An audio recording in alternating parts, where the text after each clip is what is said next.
¿Cómo les va, colegas? ¿Bien? Bueno, le damos la bienvenida a la jornada de hoy con esta temática que decíamos recién, tan especial, que es el deber alimentario en esta época, en estas circunstancias, ¿no es cierto?, de pandemia. Un tema que da lugar a que cada juzgado pueda innovar en sí y tomar realmente estas cuestiones de familia con una perspectiva absolutamente personal y bueno, tratando de que exista una economía procesal, ¿no? Y la urgencia que requiere todo esto. Bueno, yo voy ingresando acá los que faltan. Les pido a los que tienen el micrófono abierto, por favor, hay colegas con micrófono abierto, yo ahora los voy a silenciar a todos de nuevo. A ver dónde estamos acá.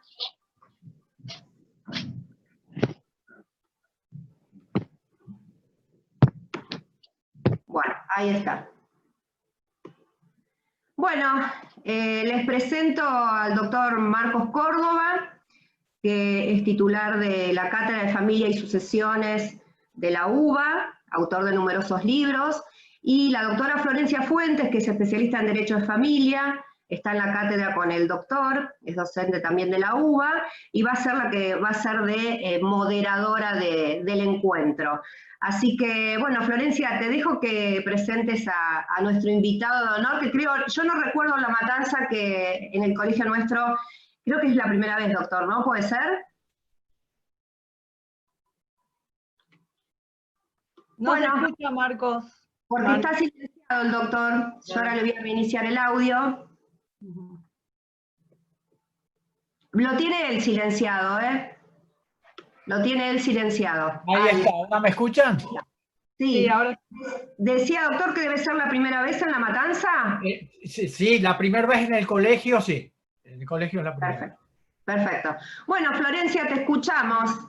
Bueno, muchas gracias, Marcela, gracias al Colegio de La Matanza por la invitación y el placer de poder estar con todos los colegas y jueces, funcionarios de distintos organismos judiciales en esta charla que, bueno, tiene que ver con toda la situación que estamos viviendo.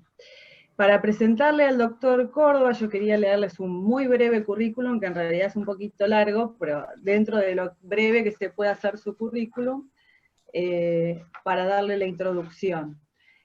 Bueno, como dijo Marcela, el doctor Marcos Córdoba es profesor titular de la Cátedra de Derecho de Familia y Sucesiones de la Universidad de Buenos Aires y de la Universidad Abierta Interamericana.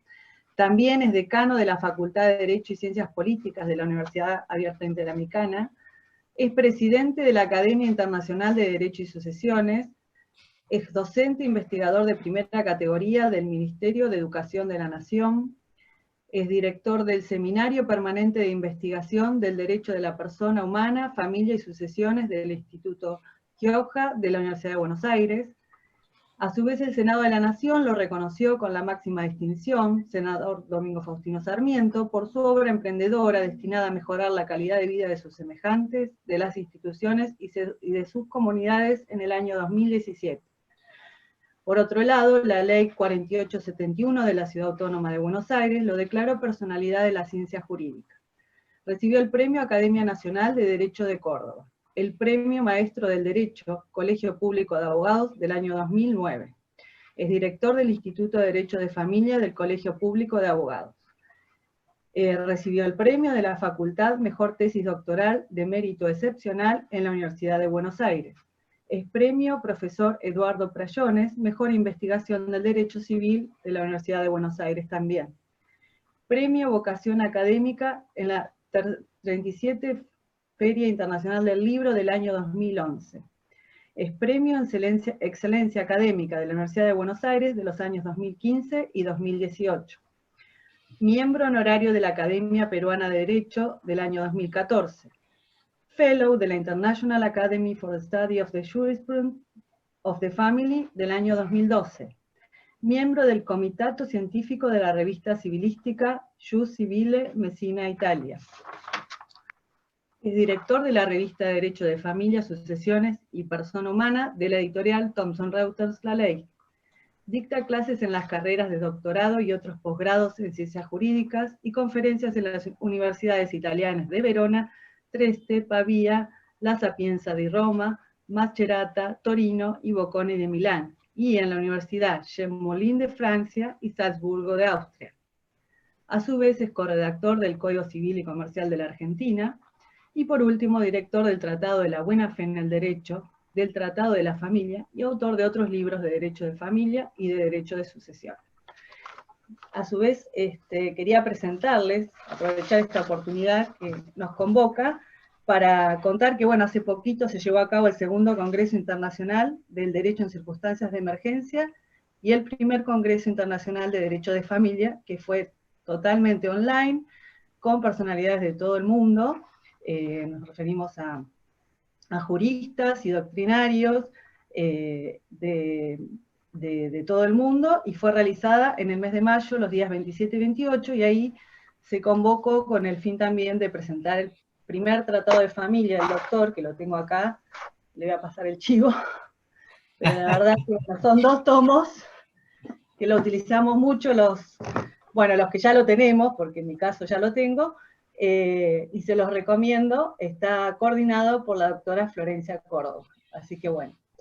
Bueno, esto nada más para darle la introducción al doctor, que es a quien queremos escuchar. Así que bueno, muchas gracias por aceptar la invitación, tanto de La Matanza como el pedido mío desde mi lugar que compartimos en la facultad.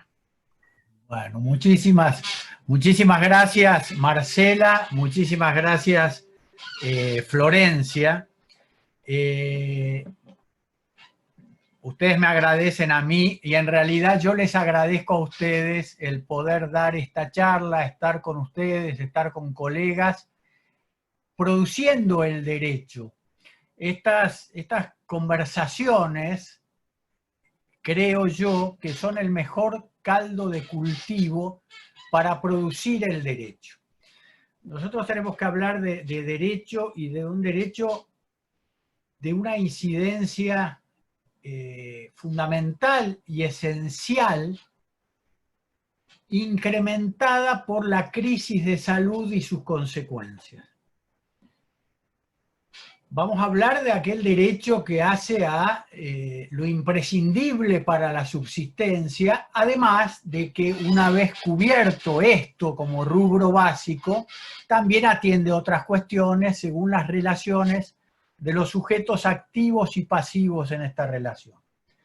Pero lo que no podemos dejar de atender es que seguramente el derecho de familia y los operadores del derecho de familia son aquellos que se encontraban más capacitados para atender circunstancias de emergencia. Todos los que actúan en relaciones de familia donde se producen conflictos actúan generalmente en emergencias. Son muy pocos los casos donde no tratan cuestiones de emergencias, distintos tipos de emergencias, pero que son emergencias. Esta parte del derecho de familia, porque además el derecho de familia, desde mi punto de vista, reconoce 2 vertientes que las independiza claramente. Una es el derecho de familia patrimonial, donde aplicamos las reglas, los principios, los valores del derecho patrimonial. Y otro es el derecho de familia extrapatrimonial, donde los principios, los valores y las reglas difieren totalmente de las otras. En la charla previa veíamos que están presentes destacadas magistradas del fuero, destacadísimas magistradas del fuero, las que construyen un derecho no solamente teórico elevado y profundo, sino también de extrema utilidad. Y creo que ellas coincidirán conmigo, esas personas coincidirán conmigo, en que en el derecho de familia extrapatrimonial, en que alguno de los sujetos de los procesos es un vulnerable, el objeto del proceso es el mismo para todos. Todos deben perseguir el mismo proceso. Todos los que intervienen deben perseguir el mismo proceso. Deben perseguir el mismo objeto. El objeto es la satisfacción del vulnerable. Por eso es que en el derecho patrimonial, un juez no puede dictar una sentencia ultra petita porque estaría dañando la garantía constitucional de la defensa en juicio. No tiene ese obstáculo en una cuestión de derecho extrapatrimonial de familia. No tiene ese impedimento. ¿Por qué? Porque el magistrado judicial, los funcionarios judiciales, los representantes de los ministerios públicos, los abogados de las partes, todos tienen como objeto la satisfacción del vulnerable. Y aunque la representación del vulnerable no haya pedido algo, si el juez percibe que le corresponde, lo resuelve así.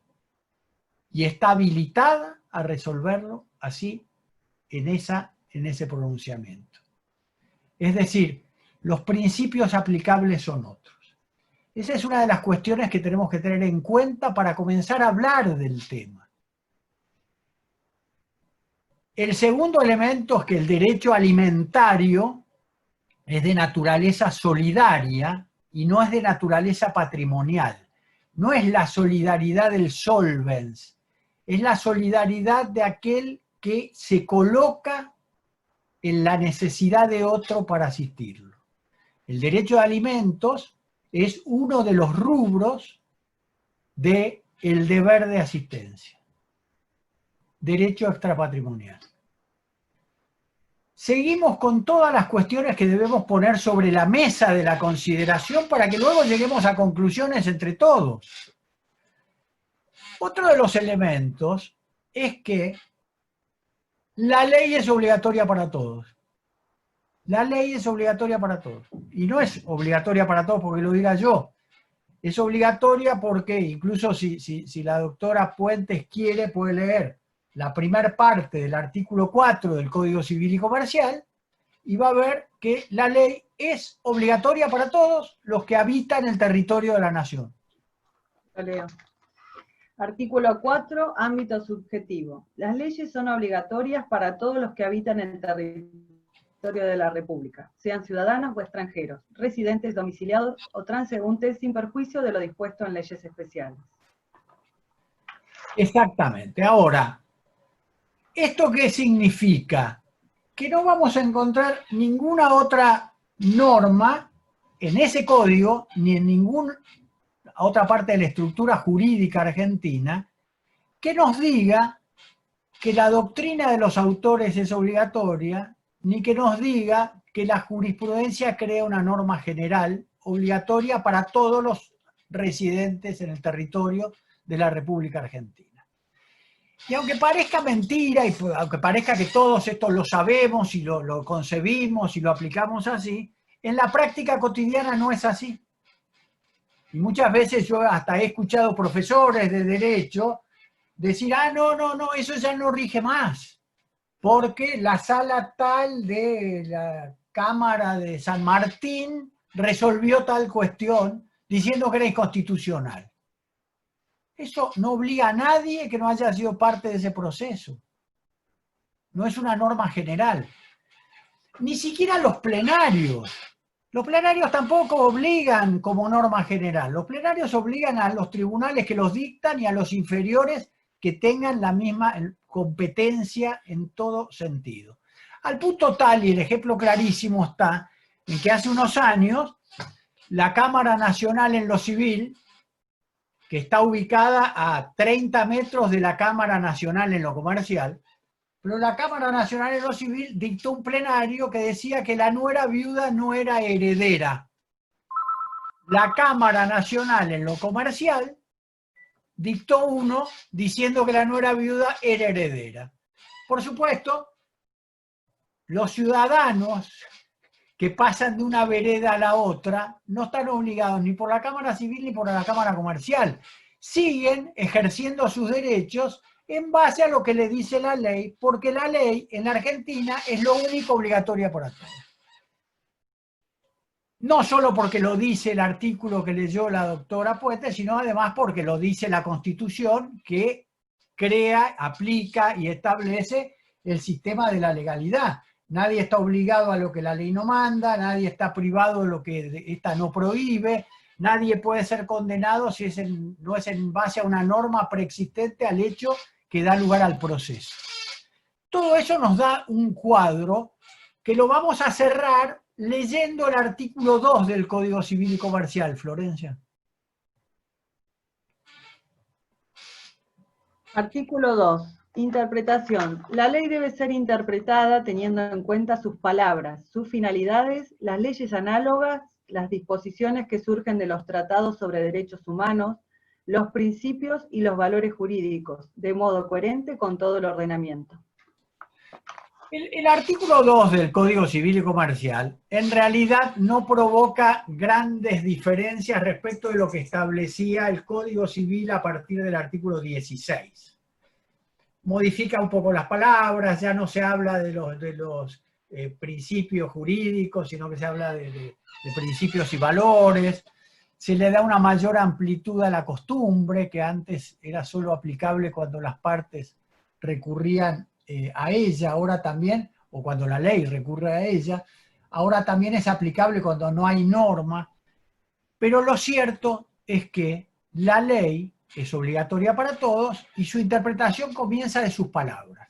Solo cuando la interpretación de sus palabras no es suficiente, se puede recurrir a las reglas subsiguientes de interpretación que da el propio código. Es decir, cuando un juez conforma la norma aplicable al caso concreto, lo hace recurriendo a toda la estructura jurídica en su conjunto. Es decir, la norma particular, específica, si es que existe, en relación con normas de una jerarquía superior, que puede ser no alterar lo establecido por la Constitución, ni afectar lo establecido convencionalmente en normas supralegales. Con eso, el juez construye, y si no hay una norma específica, se le admite la analogía. La cuestión de los principios, de los valores, cumple varias funciones. La primera es la del legislador, que debe introducir los valores en la norma expresa. Otra es cubrir las lagunas de la ley. Cuando la ley no establece nada respecto de algo, se aplican los valores. Y una tercera es en la aplicación de la ley, en la interpretación de la ley, que no la hace solo el juez, la hace también el ciudadano común. Cuando ejerce sus derechos, lo hace porque ha interpretado cuáles son sus derechos, cuál es la consecuencia que corresponde al cumplimiento de lo querido por la norma y cuál es la consecuencia disyuntiva, que es la consecuencia prevista por la misma norma para el caso de su incumplimiento. Con todo eso tenemos la base de qué es la estructura jurídica argentina, con las particularidades de lo que es la estructura jurídica argentina respecto de las cuestiones extrapatrimoniales donde hay intereses de vulnerables.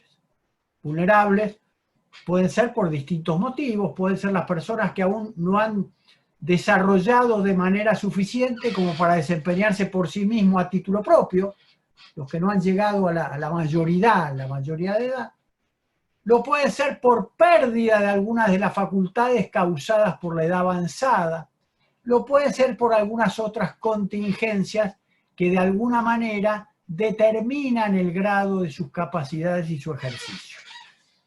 Con todo eso tenemos la estructura y ahora tenemos que ir a hablar de los alimentos. ¿Qué es los alimentos? Bueno, por suerte, el Código Civil y Comercial nos ha dado una definición integrada del contenido de la prestación alimentaria.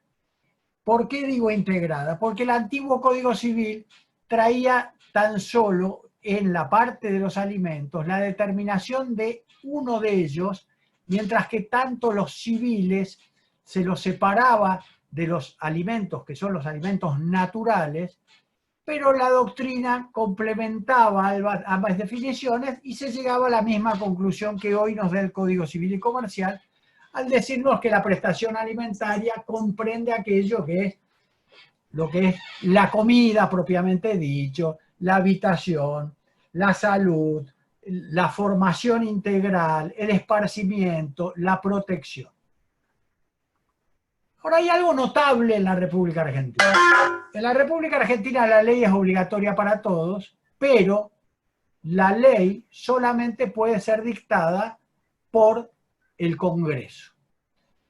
Un sistema por el cual a uno de los tres poderes del Estado se le atribuye la facultad de legislar. El Poder Ejecutivo tiene alguna facultad legislativa por la posibilidad de iniciativa y de veto, pero fundamentalmente es el Congreso el que dicta las normas.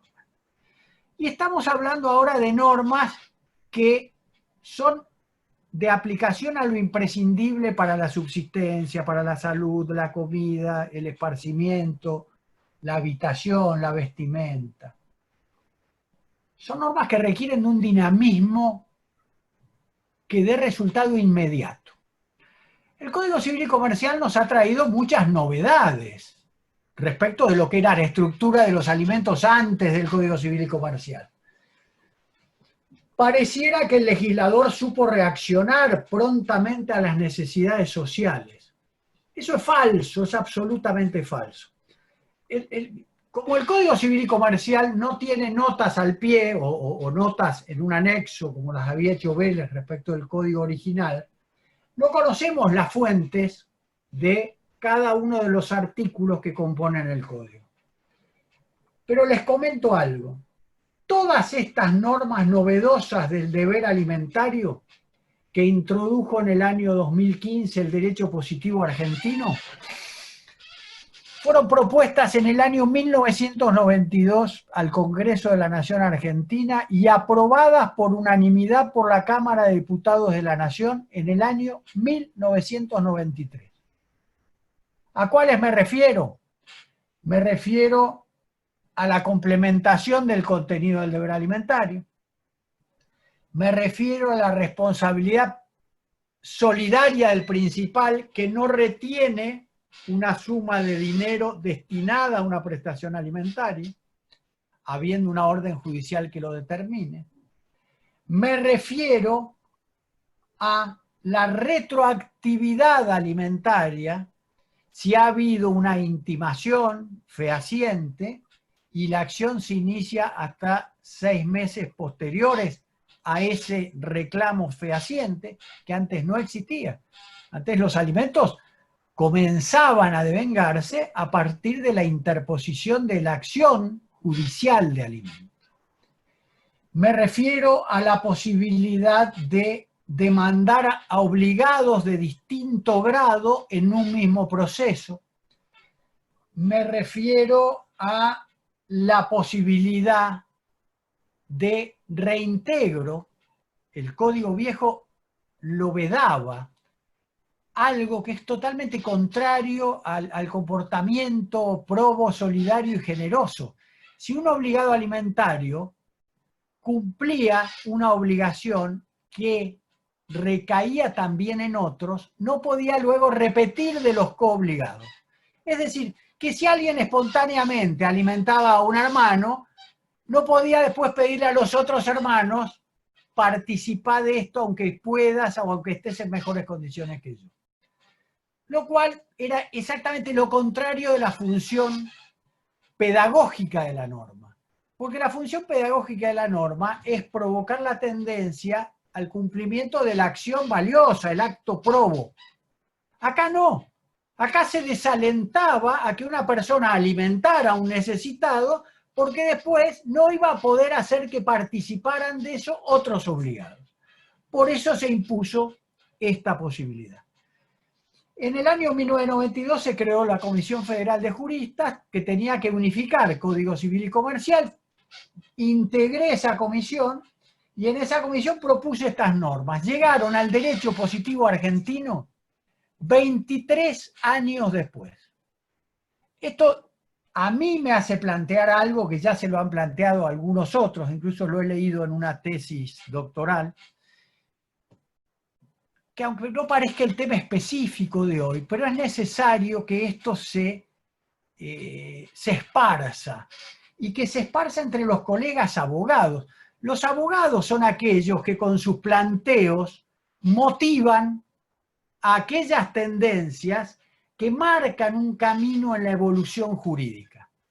Siempre recuerdo, y la doctora Veloso seguramente la recordará, lo mismo que la doctora Benini, lo mismo que todos los magistrados que están acá, a la doctora Delma Cabrera. La doctora Delma Cabrera era una jueza de primera instancia del Departamento Judicial de la provincia de Buenos Aires, de San Isidro. Fue la primera que condenó a una persona por haber incumplido, por no haber cumplido espontáneamente el deber de reconocimiento de un hijo. Y lo condenó a reparar, lo condenó a resarcir por los daños causados a ese hijo.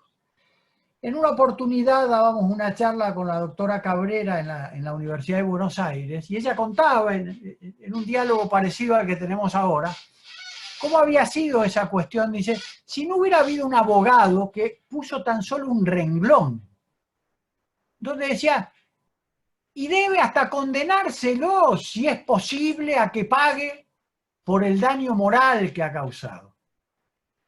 No hay un precedente a eso.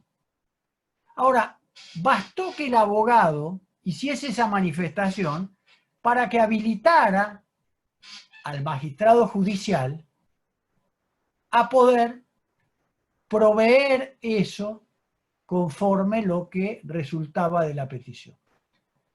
Me acuerdo que esto fue un hito en el derecho de responsabilidad civil de familia. Esto marcó un cambio en la evolución. Cambio producido por el reclamo de un letrado de la matrícula, que motiva al juez a que lleve eso adelante. Por eso insisto, tenemos que plantearnos si el derecho de familia debe continuar siendo parte de un código. El Código Civil entró en vigencia en el año 1871. 1871. Transcurrió los 29 años de ese siglo, los 100 años del siglo siguiente y 15 años más, es decir, 144 años para que ese código tuviese una reforma integral.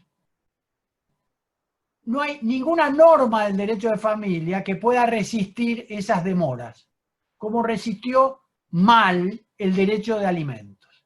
Y como muchas otras cosas que debieran estar y no están, y que han sido propuestas hace mucho tiempo a los legisladores, no avanzan.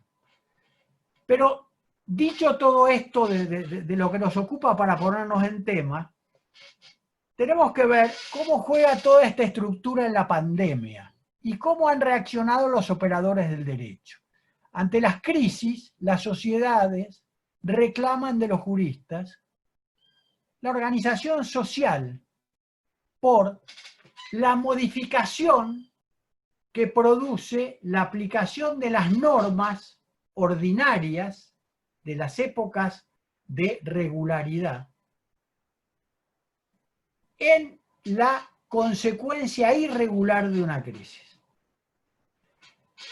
Decía al principio de esta charla que el derecho de familia, por lo que ha avanzado en la producción de la jurisprudencia, de la doctrina autoral y de la ley, aunque tardíamente, es el más preparado para una contingencia de dinamismo.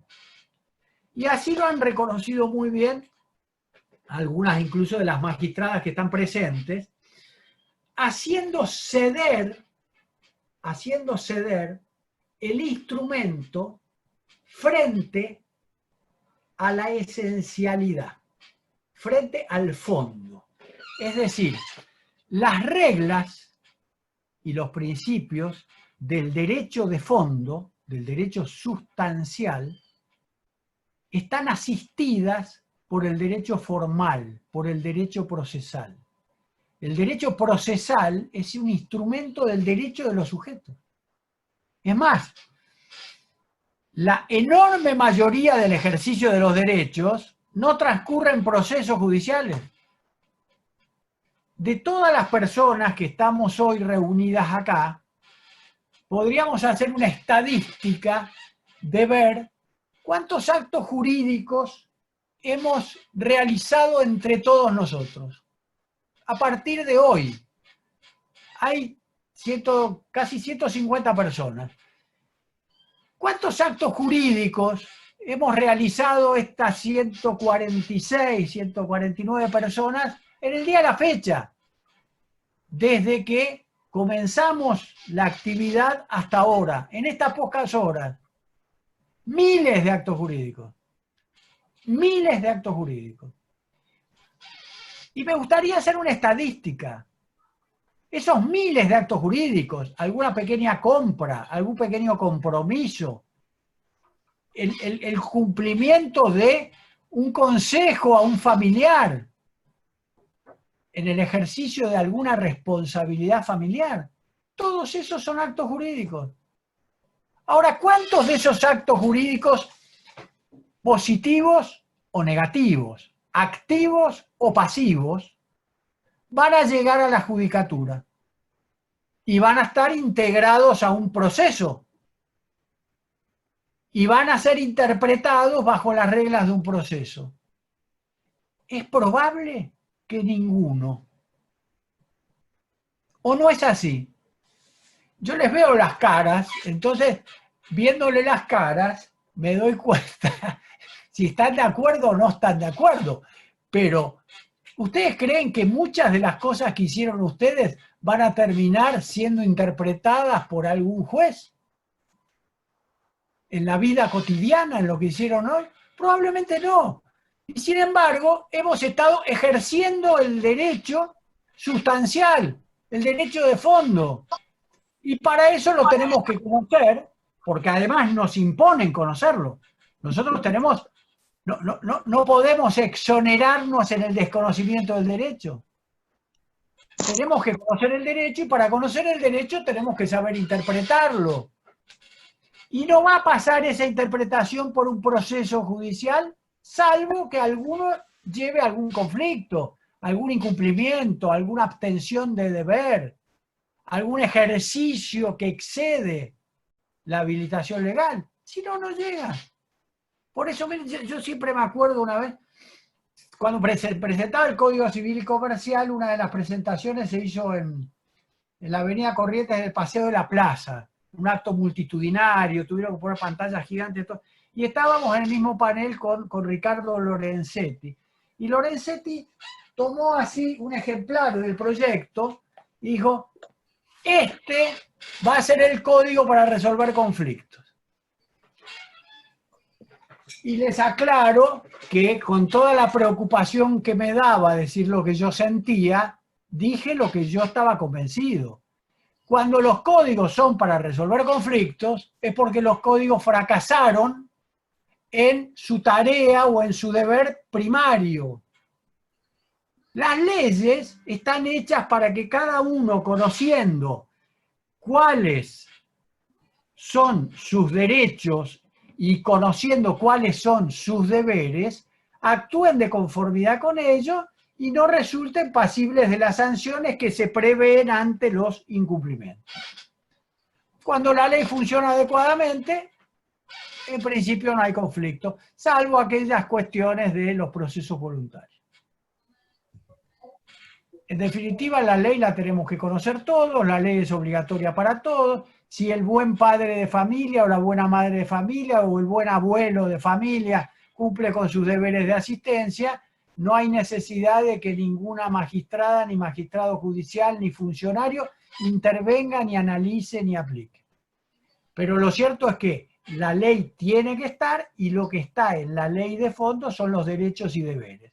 Y lo que está en las normas procesales está al servicio del ejercicio de esas legitimaciones, que es lo sustancial. y creo yo que muy adecuadamente la gran mayoría, o al menos lo que se ha publicitado de la actuación de los magistrados judiciales, ha sabido desenvolverse con eso, con esa idea. Es decir, el dinamismo de las relaciones parentales ha hecho que se flexibilicen las reglas procesales en función de las necesidades sustanciales. Creo que esa debe haber sido la motivación, incluso de alguna de las magistradas que estoy viendo en pantalla, y que es más, si cada tanto tiran un cabeceo, es una actuación solidaria y me dan ganas de seguir hablando.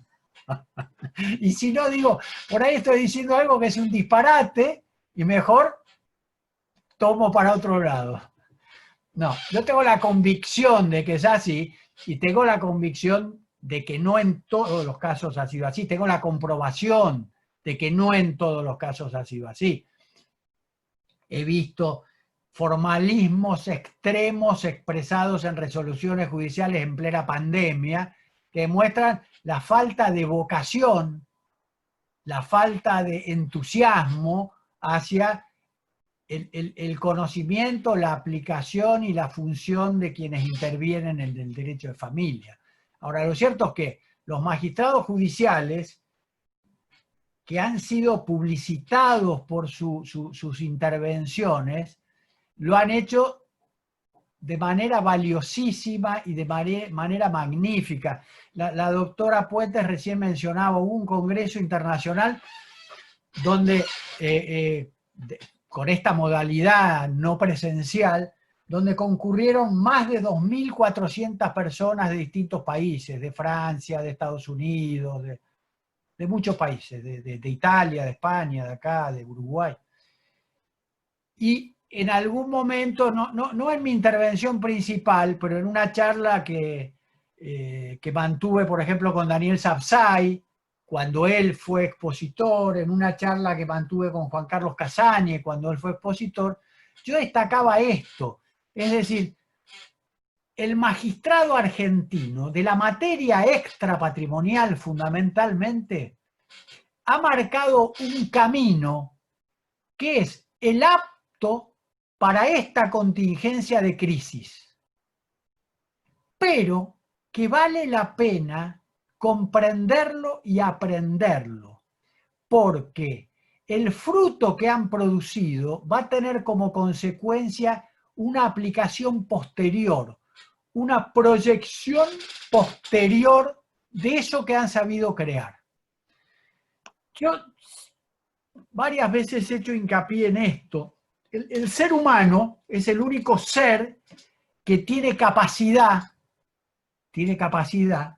de proyectar aquello, aunque no haya sido causa de experiencia, ni propia ni ajena. El ser humano puede proyectar aún aquello sobre lo que no existe una experiencia. Los otros seres no. Si una vaca toca un alambrado que tiene electricidad, la vaca ya sabe que, porque su memoria le dice que eso le provoca algo que no quiere. Y si un perro toca la estufa, no vuelve a arrimarse a la estufa, porque su experiencia, en su nivel intelectual, le indica a través de la memoria que eso le duele. El ser humano no necesita ni tocar la estufa ni tocar el cable electrificado. El ser humano puede proyectar a través de otras informaciones qué es lo que va a ocurrir con determinadas conductas. Y esta es la función que tenemos nosotros, los que estamos acá, los abogados, los magistrados, los funcionarios, los profesores. Veo que hay profesores también de la Universidad de Buenos Aires, que nos dedicamos a esto. Todo lo que han creado ahora los juzgados de familia, todo lo bueno, va a quedar en un enorme porcentaje.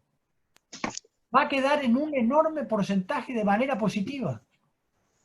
Aquello que ha demostrado que garantiza el derecho a la defensa, va a poder ser aplicado en el futuro Se tomarán audiencias sin presencialidad en los casos que ello sea posible, como de hecho en materia penal se ha hecho ya desde hace tiempo. En materia penal se han tomado audiencias intercontinentales. Se han tomado audiencias intercontinentales. Ya, la cuestión del exhorto para que a un testigo le tomen... ¿Qué va a pasar si mañana a cualquiera de las magistradas que veo acá se presenta alguna demanda de alimentos contra un padre, una madre, un hermano, un yerno, una nuera, un suegro, que no se encuentra en el país? Esa persona va a demorar 3 meses en retornar. ¿Esperamos 3 meses para la primera audiencia de alimentos? ¿O si el que los requiere como imprescindibles, podremos avanzar en el proceso a través de alguna notificación informática? Yo no sé qué va a pasar, porque todavía no proyecté, pues estoy esperando que proyecten ustedes, porque este es un trabajo de todos los operadores jurídicos. Todos los operadores jurídicos. En esta materia los jueces lo van a poder ordenar aunque las partes no lo hayan pedido. ¿Por qué? Porque precisamente es donde pueden fallar más allá de lo pedido. Y porque tienen la facultad de dirigir el proceso. Y porque las normas procesales pueden dinamizarse y flexibilizarse en la medida que garanticen la legítima defensa. Y las notificaciones son fehacientes, ya no se van a quedar como si fueran números clausos, que fehacientes eran las que se hacían por acta notarial, por telegrama o datos de documento. No, no. Toda aquella que pruebe que cumplió el objetivo es notificación. Perdón, hay algún micrófono abierto. No sé si... Pero no es igual que no. Cierren el micrófono. Apaguen el micrófono, por favor. Gracias.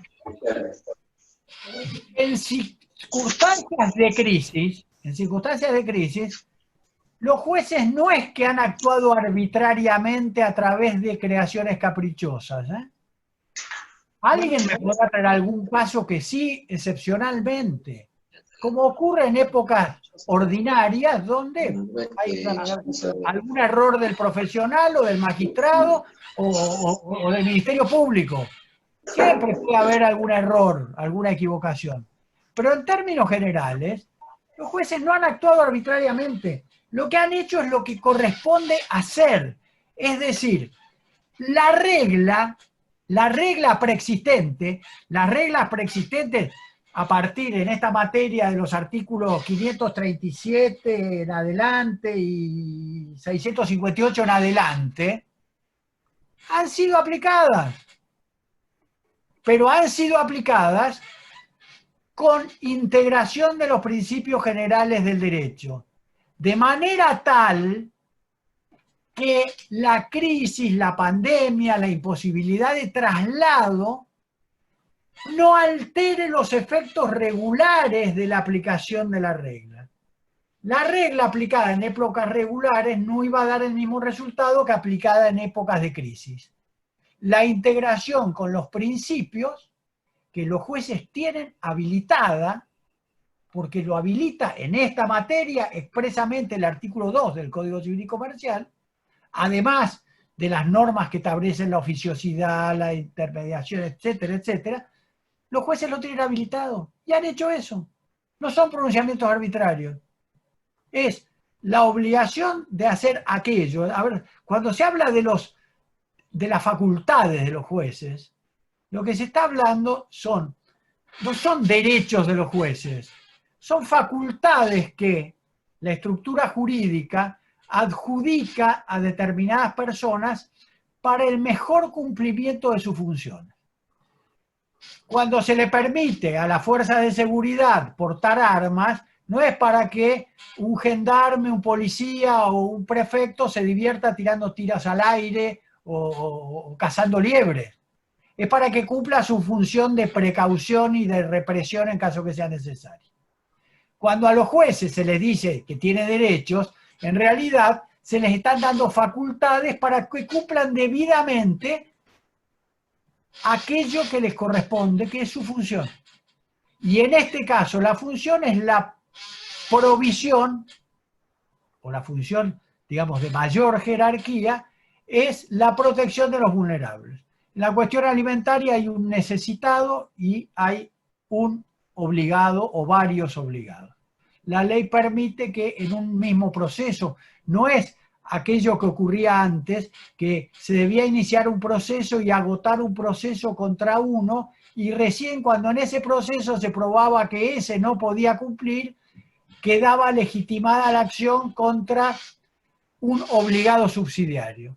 Ahora, en el mismo proceso, la misma prueba, en el mismo tiempo, en la misma audiencia, la acción procede contra obligados de distinto grado. Y no debe ser de otra manera, porque el que necesita alimentos necesita lo imprescindible para su subsistencia, su desarrollo y su protección. Y ninguna de esas cosas puede esperar. Ahora, todo eso lo necesita en una ecuación perfecta entre necesidad y posibilidad. Y esto, y lo hablo fundamentalmente con los colegas, los que nos dedicamos a la profesión, escuchamos muchísimas fábulas, anécdotas en cuestiones alimentarias. Las personas vienen ya con algo preestablecido. Es cierto que corresponde que yo pague el 30% de lo que gano. Es cierto que yo le puedo sacar el 30%, o el 40%, o el 25%. Y entonces yo hago lo mismo que hago cuando en la charla previa digo, a ver, lean el artículo 4, la ley es obligatoria para todos. Bueno, ahora le doy 10 años para que me busquen el artículo que dice que la doctrina es obligatoria para alguien. En 10 años no lo van a encontrar. Y lo del 30, el 25, el 40, en la ley que es obligatoria para todos, no lo van a encontrar tampoco, pase el tiempo que pase, porque no existe. Porque el deber alimentario tiene una relación exacta entre necesidad y posibilidad. No se trata de porcentajes. Pongamos ejemplos ridículos para que se vea con claridad.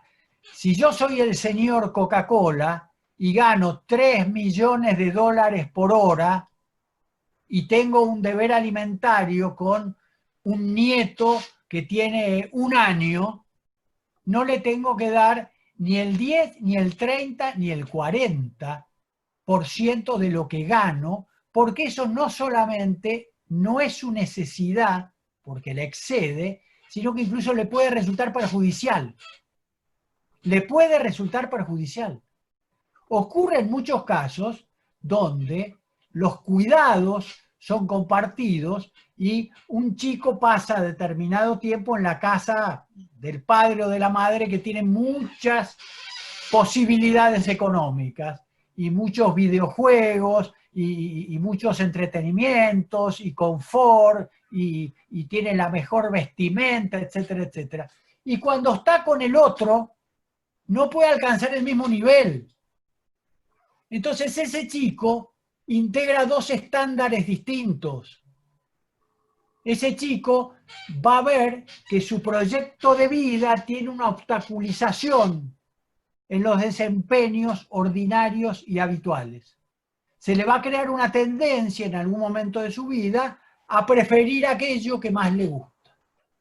Si la heladera de uno está llena de bebida gaseosa que le gusta y en la otra tiene agua fresca, seguramente algún día va a preferir ir a la heladera llena de gaseosa. Y eso no es bueno para los chicos.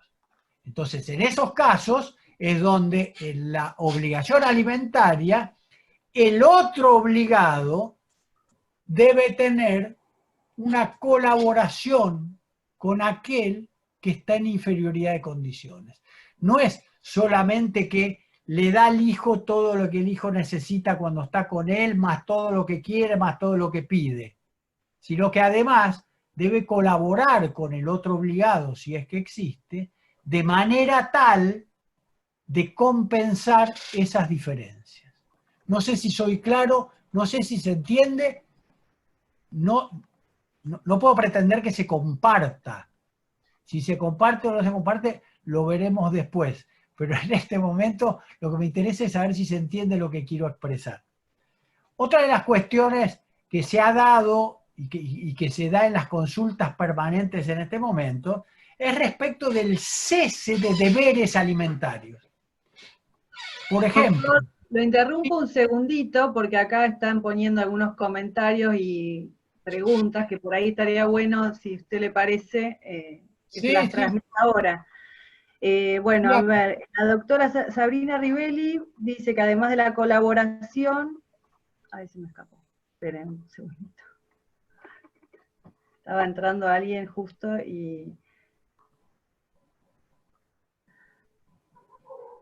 además de la colaboración, ambos deben tender a inculcar principios y valores que trascienden lo económico.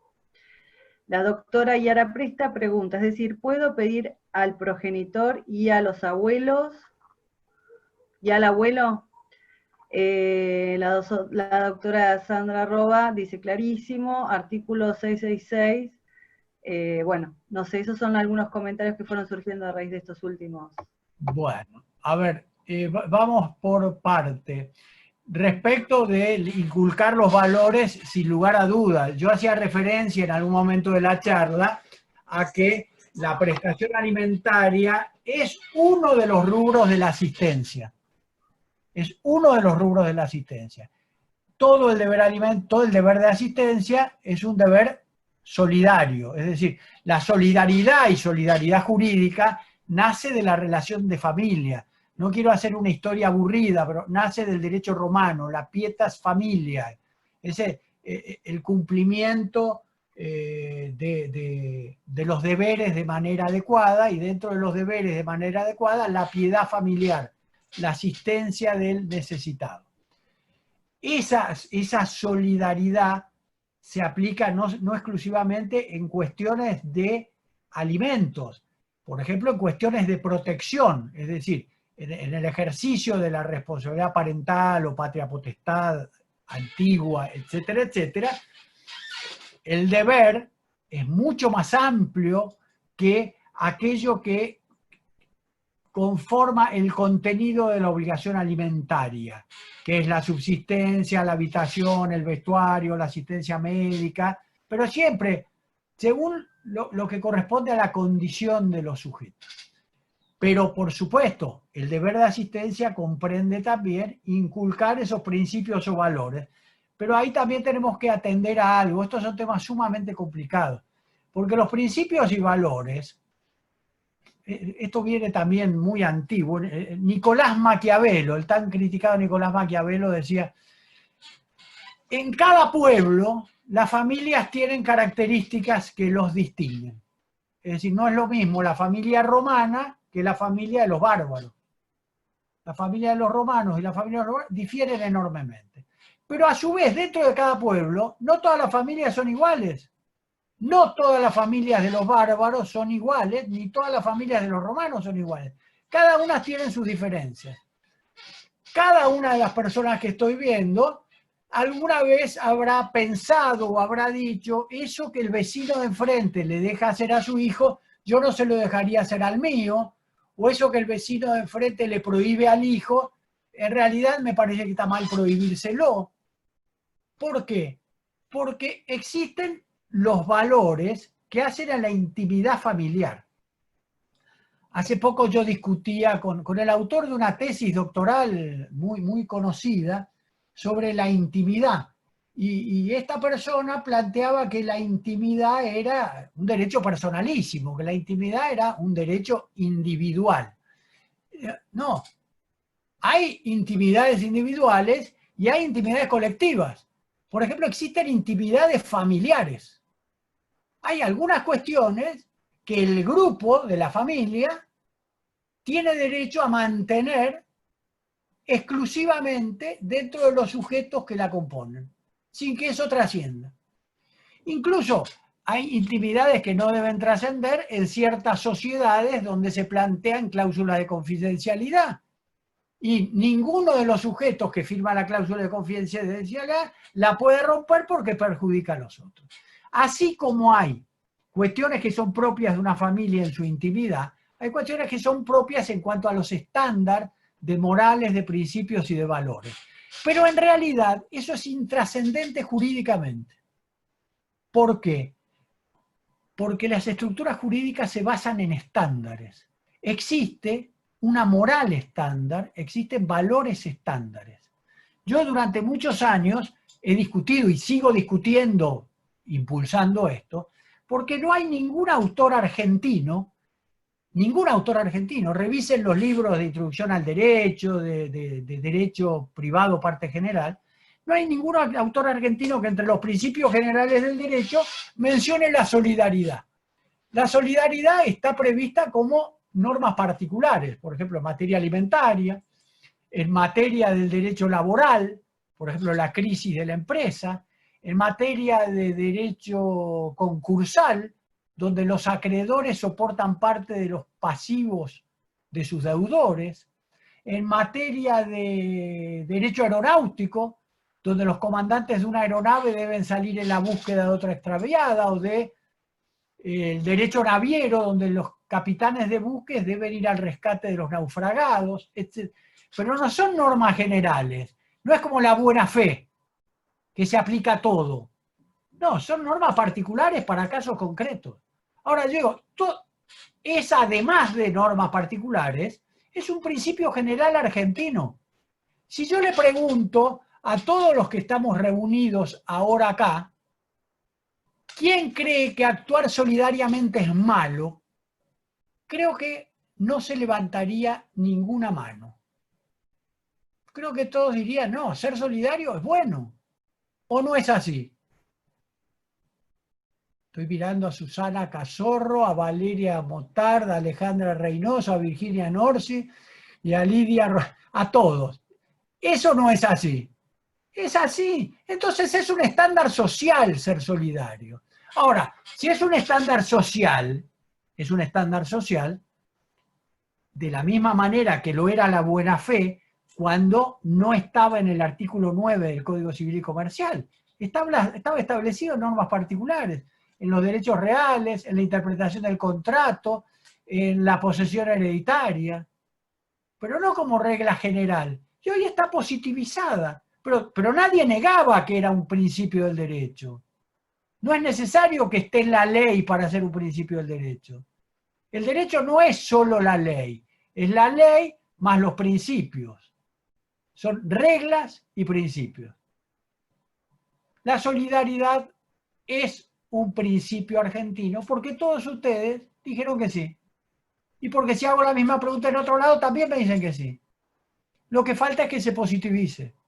Ahora, en esa positivización de la solidaridad es donde hoy nos encontramos con algunas circunstancias donde algunos obligados alimentarios aprovechan la crisis aunque no los afecten.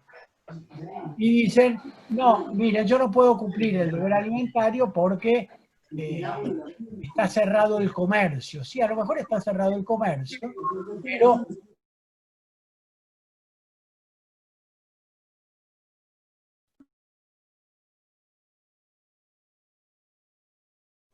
Doctor, se desactivó su micrófono. No se escucha. Se desactivó su micrófono porque hay gente que se escuchaba hablar y yo puse de nuevo el silenciar. Ahí está. Lo que ocurre es que cada vez que tengo que decir algo que no lo sé bien, apago el micrófono para que no me marquen el error. Estaba diciendo algo que estaba equivocado. Lo que estoy diciendo es que ahí es donde los jueces, en caso de conflicto y en el futuro, van a saber subsanar a aquellas personas que no es que hayan ejercido abusivamente un derecho, sino que han recurrido a una excusa para absolverse de una responsabilidad sin que exista la causa de justificación. Muchas personas han dejado de cumplir a través de la invocación de distintas excusas que no tienen fundamento jurídico. La prestación alimentaria, para que se vea, para que cese o se modifique, requiere de un pronunciamiento judicial. No se produce por hecho. Requiere de actuación jurisdiccional. Pero no porque lo digo yo, porque el artículo 4 dice que la ley es obligatoria y lo dice la ley. El otro tema, vamos a poner así algún ejemplo además. Si una persona tiene un deber alimentario respecto de un pariente que a raíz de la posibilidad de traslado quedó con él, eso no hace cesar la obligación de proporcionarle al otro los alimentos. ¿Por qué? Porque el juez debe decidir si se produce alguna modificación de la causa que lo justificó. Puede ocurrir que los alimentos que estaban a cargo de él, por más que en ese momento, por ejemplo, el hijo esté con él, subsistan in totum. ¿Por qué? Porque la otra parte es la que paga un alquiler, paga los servicios de luz, de gas, de teléfono, de traslado o de colegio, o porque tenía las compras hechas para los uniformes o por lo que fuera. Y eso no lo puede decidir unilateralmente el obligado. Para eso se necesitan los jueces. Para eso se necesitan los jueces. No se pueden exonerar en eso. Seguramente habrá algún diálogo posterior donde alguien puede pensar distinto. Lo que no creo es que nosotros podamos pensar en un sentido o en otro en base a circunstancias que no sean propias o cercanas. El derecho siempre hay que pensarlo con abstracción de nuestras preferencias. Los que nos dedicamos al derecho, todos nosotros, jamás hablamos de preferencias. Tenemos casi una tara. Cada vez que decimos algo, decimos el porqué. Aunque estemos hablando de otra cosa. Aunque estemos hablando en un bar de fútbol, decimos por qué tiene que jugar de número 7 Pianetti, que se retiró hace 40 años. Y explicamos por qué. Porque el derecho, acá también hay otra cuestión que es muy filosófica. A mí no me gusta meterme demasiado ni en la filosofía, pero ¿qué es esto? Mucha gente quiere sostener el derecho a través de creencias religiosas. Las creencias religiosas tienen como base, como sustento, lo opuesto al derecho. El derecho resulta de fundación y fundamentación. ¿Puede una sentencia no tener expresión de motivación? No, tiene que tenerla. Si no, los códigos dicen que son nulas, los códigos procesales dicen que son nulas. ¿Es deber de los jueces fundar sus resoluciones o no? A ver, las juezas, por supuesto.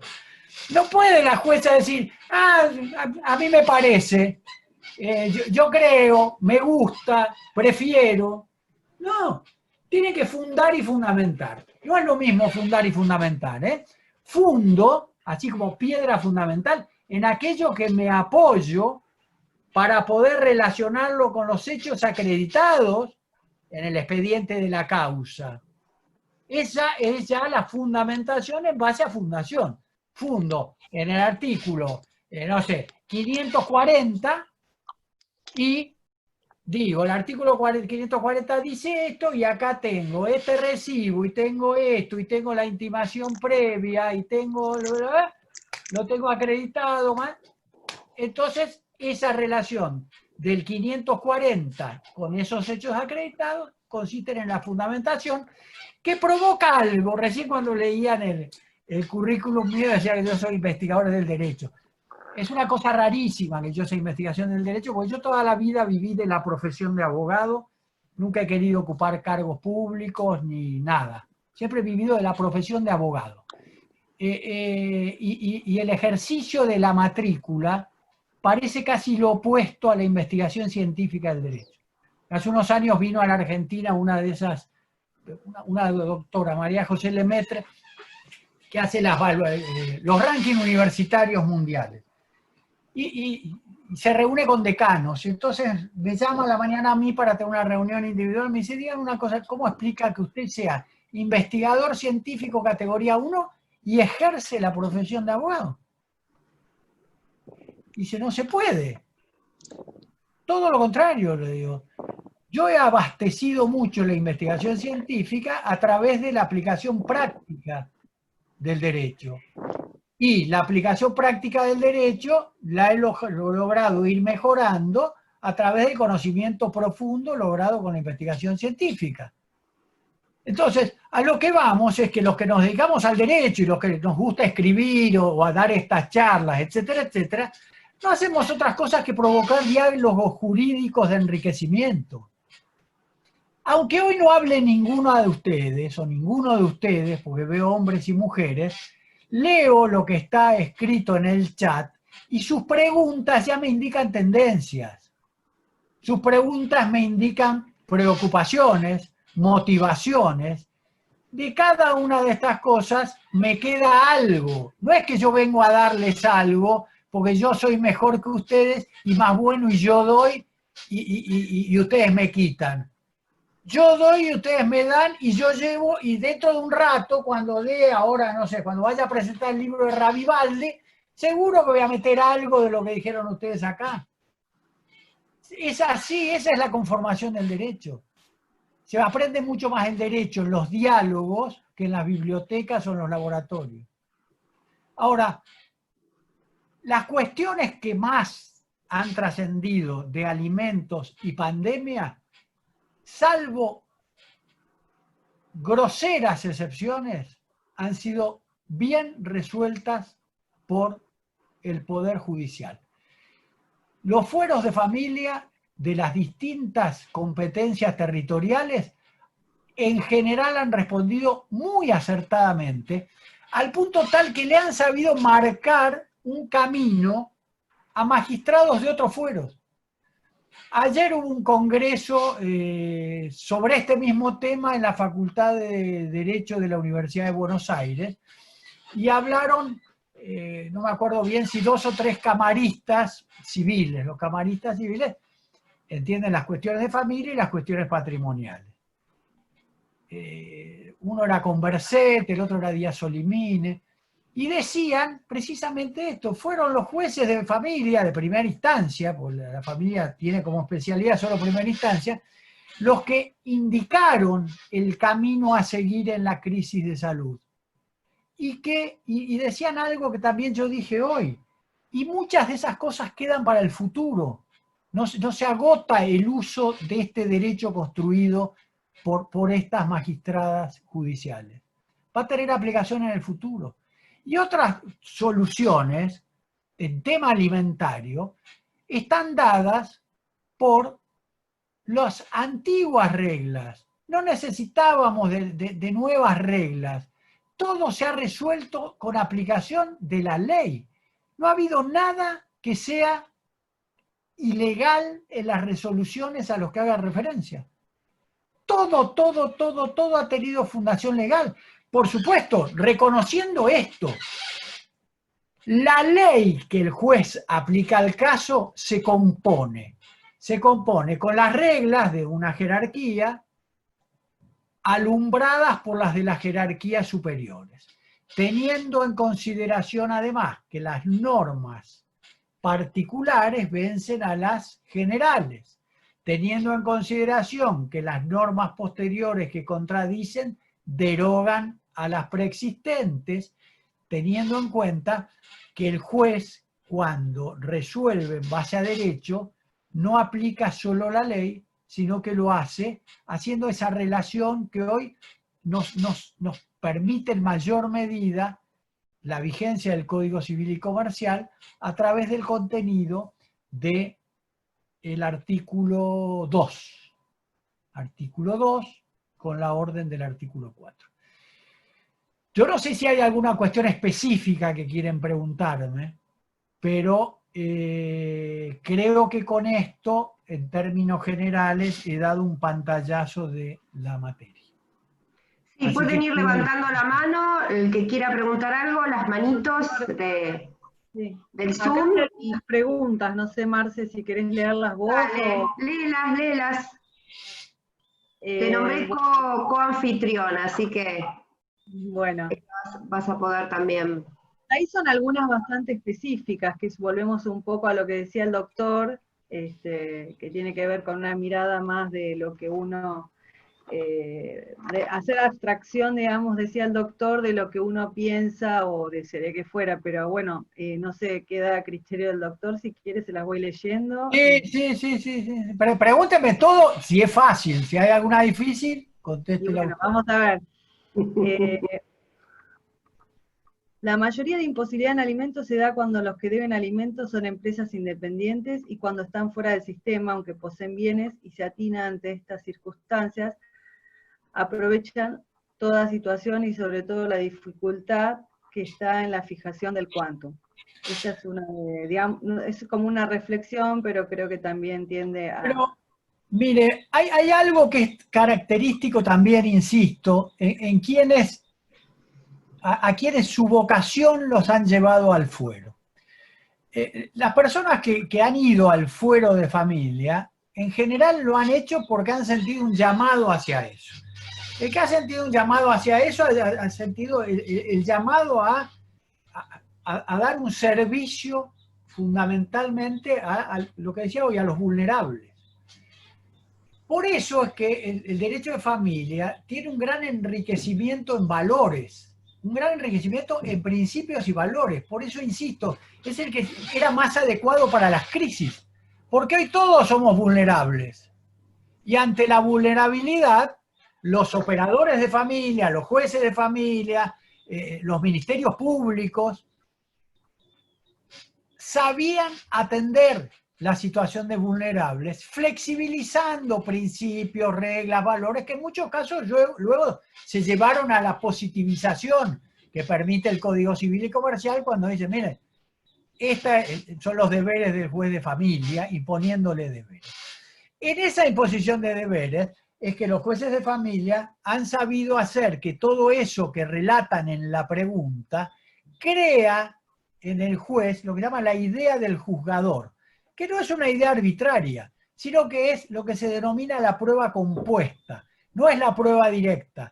No tengo la prueba directa de que esta persona tiene tal posibilidad de cumplimiento, sino que con distintos elementos que en conjunto resultan concordantes, resultan precisos, el juez dice, si bien este señor no tiene automotor, pero utiliza siempre este automotor. Por ejemplo, este automotor tiene el pase de la Panamericana y que está contratado a nombre de este señor, aunque el auto no está a nombre de él. Los jueces de familia hoy pueden incluso realizar muchísimas resoluciones de solución que antes no podían. Pueden realizar embargo para cubrir necesidades futuras de los alimentados. Permitir que en un mismo proceso estén participando obligados de distinto grado. La retroactividad de la cuota. Imponer colaboraciones. El otro día en una charla similar que daba en una cosa que se llama Café Jurídico del Colegio de Buenos Aires, me planteaba, dice, pero a ver, si hay una cuota impuesta a cargo del padre y el padre no la paga, entonces ¿yo le puedo embargar al abuelo por esa cantidad? No, no. La imposición del quantum es una relación entre la necesidad del alimentado y la posibilidad del alimentante. Si el padre no la cumple, eso no quiere decir que el padre del padre o la madre del padre o el suegro o la suegra del padre tengan la misma posibilidad económica. Es más, puede ser que sea superior. Puede ser que sea superior. Puede ser que la cuota que se le establezca, si es a cargo del abuelo, sea de mayor cuantía que si se estableciera a cargo del padre. A lo mejor el padre le puede dar lo suficiente en base a su posibilidad. Y el padre no cumple porque trabaja en negro, porque no puede lograr la manera de ejecutar. Entonces, en la acción que se inició conjunta contra él y un abuelo, a cargo del abuelo se determinó una cuantía distinta, porque a lo mejor el abuelo es millonario. y el abuelo puede dar lo necesario, pero en aquello que es esparcimiento, educación o vestimenta o algo que no afecte negativa al menor, puede dar algo más. No hay nada que impida que la cuota del obligado en grado subsidiario deba ser igual o inferior a la del obligado en grado en primer grado. ¿Se entiende lo que estoy diciendo? Y para eso el juez puede recurrir, dentro de esa nómina de cosas que dijeran, a las presunciones. Muchísima gente trabaja en la Argentina de manera irregular, de manera no registrada. Muchísima gente, cuando le establecen una cuota alimentaria o algo, se hace dar de baja en el empleo y a partir de ahí le pagan de manera no registrada, etcétera, etcétera. Pero los jueces usan bien los elementos que tienen en términos generales, aquellos que tienen vocación y que conocen el derecho y saben el derecho. Los que no tienen vocación es como el que no tiene buena vocación de médico o no tiene buena vocación de cualquier cosa, de kiosquero. El kiosquero me va a tirar las pastillas de lejos. La otra pregunta, ¿cuál era, Florencia? Otra pregunta es, el doctor Juan Carlos González pregunta, ¿cómo se han manejado los magistrados de otros países, con sistemas codificados, por supuesto, específicamente en la urgencia de medidas cautelares en el deber alimentario? ¿Y qué opina de las medidas tomadas, inaudita parte, por los magistrados, artículo 721, inciso D, específicamente? Bueno, acá hay una cuestión también que es bastante particular y que es esta y que es bastante difícil de comprender. Por eso les pido que presten atención. El derecho es muchísimo más sencillo que lo que nos hacen creer. Yo no sé por qué nos hacen creer que estudiar derecho es difícil y creo que lo hacen algunos profesores para hacerse que saben mucho. Entonces preguntan difícil, utilizan términos exageradamente técnicos, cuando hay otros términos que son tan correctos como los extremadamente técnicos y dicen lo mismo. Profesores que exigen, por ejemplo, que las respuestas digan de memoria el orden dado por la ley, no sé, de las causales de exoneración de responsabilidad por accidente naviero o cualquier, donde después nos cambian la ley, nos cambian el código y no nos enseñaron a comprender el derecho. El derecho se aprende por comprensión y no por retención de datos. Si el derecho se aprendiese por retención de datos, cuando nos cambiaron el dato, que era la ley, pasamos todos a ser analfabetos legales. Y no es así. Ustedes creen que, no sé, si el doctor, no sé, cualquiera, Vanossi, no leyó el nuevo código, no sabe derecho.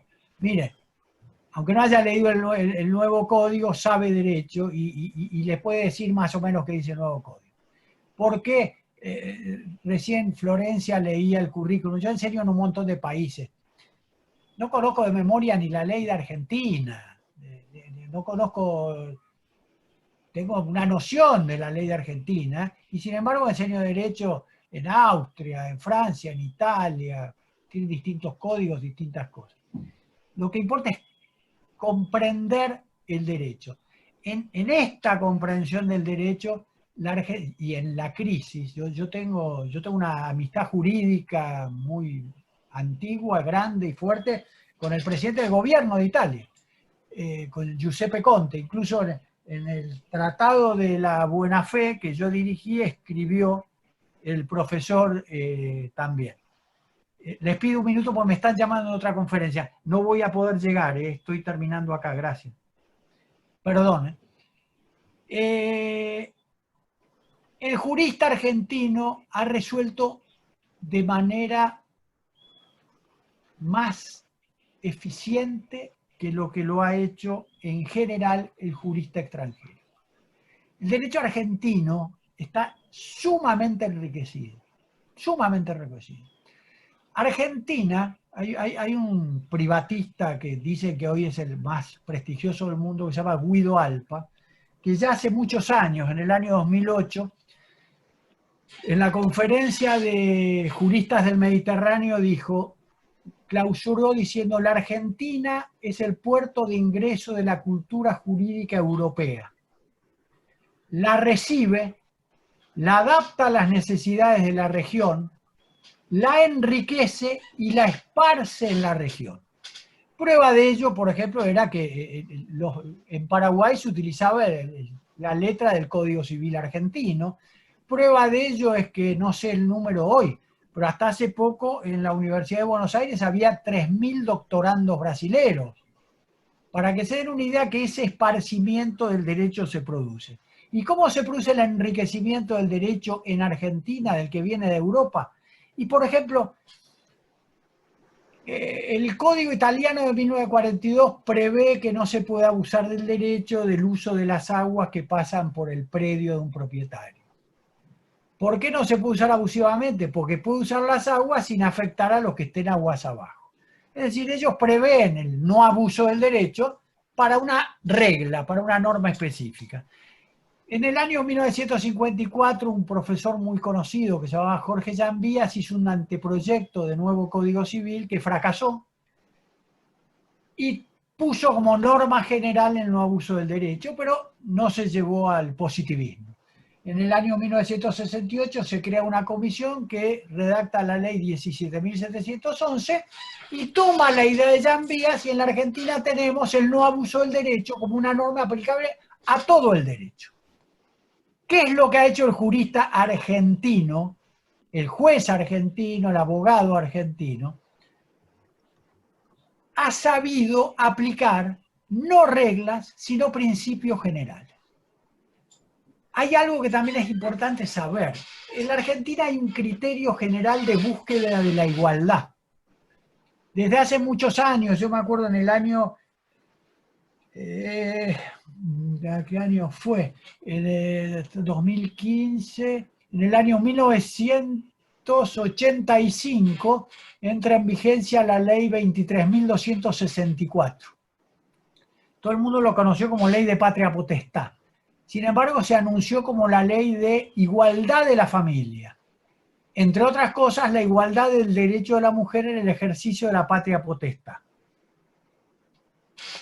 Yo les cuento algo y los hombres que están acá van a creer que soy un traidor.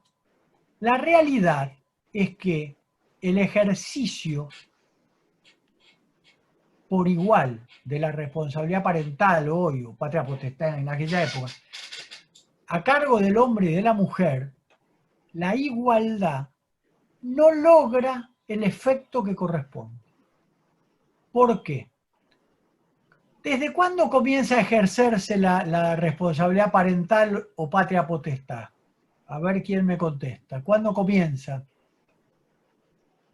¿Cuándo comienza el ejercicio de...? Ahí el doctor Mural quería hacer una pregunta, pero le podemos dar la palabra a ver si quiere contestar. Comienza desde la concepción.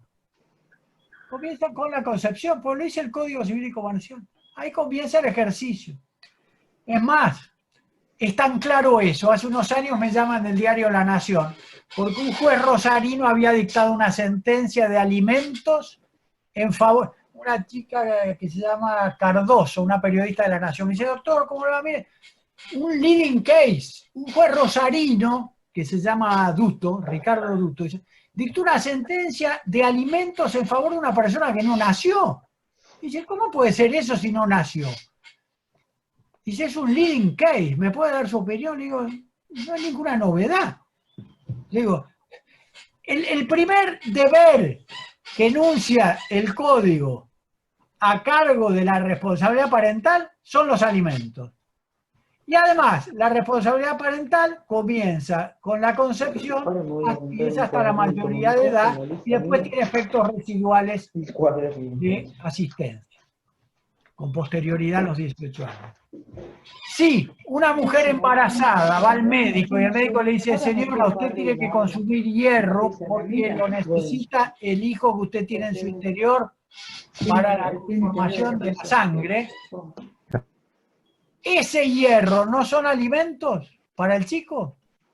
No solo es para la madre, es para que lo reciba el chico, es para que lo reciba el chico, son alimentos del hijo, que no nació, no era ningún leading case.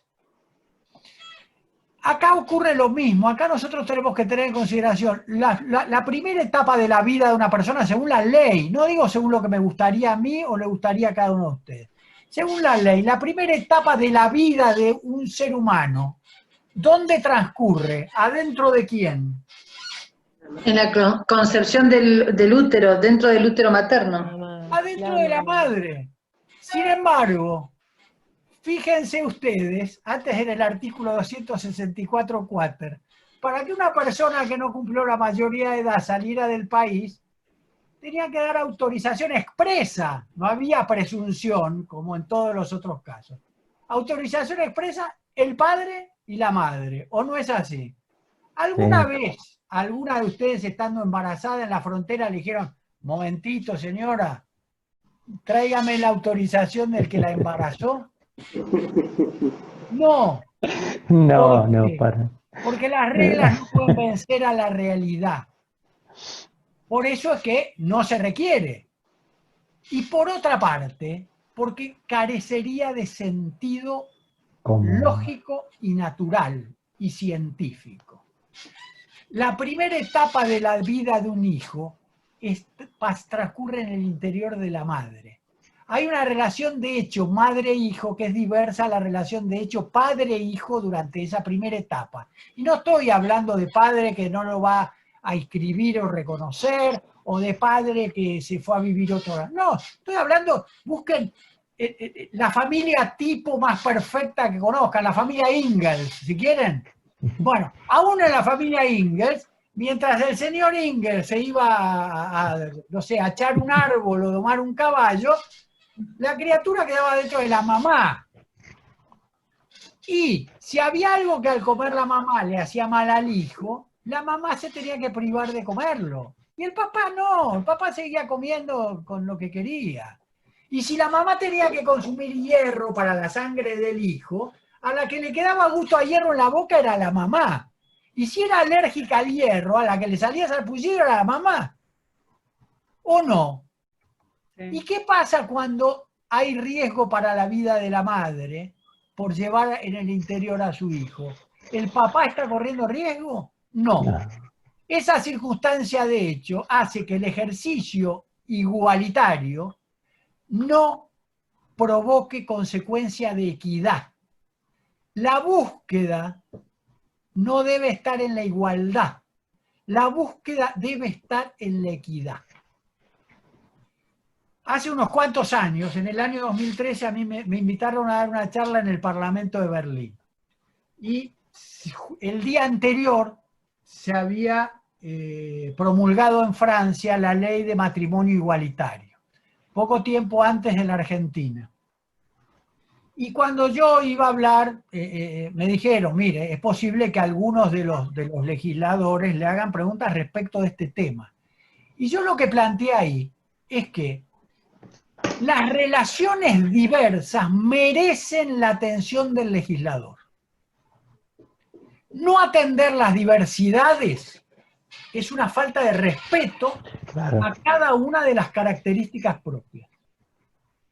Cualquiera de las madres que está acá no le da a todos sus hijos nada por igual. Le da a cada uno de sus hijos según las características que crean los requerimientos del hijo. Uno puede ser más precoz que otro para la información. No todos los hijos tienen necesidad de conocimiento en su formación sexual en la misma etapa de la vida. Ninguna madre le da, si tiene dos hijos, uno con fiebre y otro sin fiebre, ninguna le da media aspirineta a cada hijo por el principio de igualdad. Ninguna.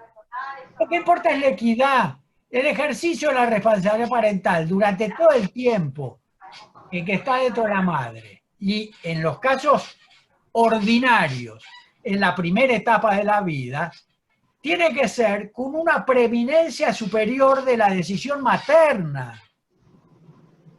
Porque los hechos son distintos. Los hechos son distintos.